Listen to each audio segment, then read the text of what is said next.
தாய் தமிழ் உறவுகளுக்கு வணக்கம். சீமான் மீது அவதூறு பரப்பும் விஜய் கட்சியினர் என்ற தலைப்பில் இந்த காணொளியை காண்கிறோம். தமிழ்நாடு முழுவதும் டிவிகே வர்ச்சுவல் வாரியர்ஸ் என்ற பெயரில் பேக் ஐடிகள் உருவாக்கப்பட்டு சீமான் மீது அவதூறு பரப்பப்படுகின்றன. ஏறத்தாழ 50 லட்சம் பேக் ஐடிகள் உருவாக்கப்பட்டுள்ளதாக கூறப்படுகிறது.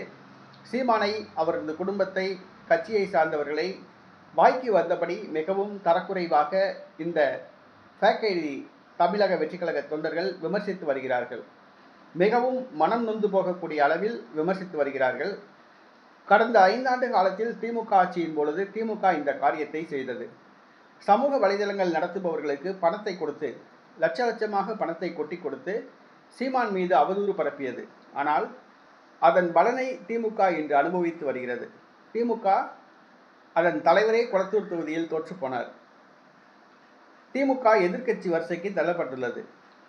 திமுக எதிர்க்கட்சி சட்டசபை உறுப்பினர்கள் பல ஊழல் பிரச்சனைகளில் சிக்கி தவித்துக் கொண்டிருக்கிறார்கள். சட்டசபையில் வாய் திறந்து பேசக்கூட தயங்குகிறார்கள்.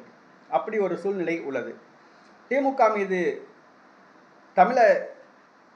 சீமான் மீது அவதூறு பரப்பியவர்கள் தற்பொழுது என்ன நிலையில் இருக்கிறார்கள் என்பதை தமிழக வெற்றி கழகம் புரிந்து கொள்ள வேண்டும். சீமான் கடந்த 17 ஆண்டுகளாக தமிழக மக்களுக்காக, உரிமைக்காக போராடி கொண்டிருக்கிறார். ஒரு போராளியை கேலி பண்ணும் விதமாக பேசுவது தவறு. அவர் தோல்வி அடைந்திருப்பது தற்காலிக தோல்வி. நிலையான வெற்றி ஒரு நாள் கிடைக்கும்.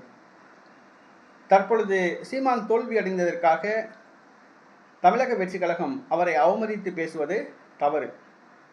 தமிழக வெற்றி கழகம் அவமதிப்பதை பார்த்து தமிழக மக்கள் மனம் மாறி சீமானுக்கு வாக்களிக்க கொஞ்ச நேரம் கூட ஆகாது என்பதை புரிந்து கொள்ள வேண்டும்.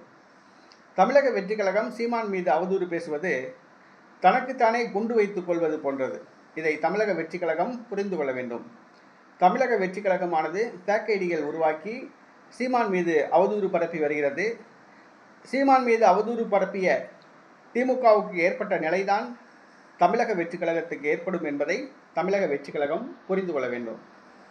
திமுகவுக்காவது எதிர்க்கட்சி அந்தஸ்து கிடைச்சி, தமிழக வெற்றி கழகம் தொடர்ந்து இந்த செயலை செய்தால் அடுத்தடுத்த தேர்தல்களில் 3வது இடத்துக்கு தான் தள்ளப்படும் என்பதனை புரிந்து கொள்ள வேண்டும்.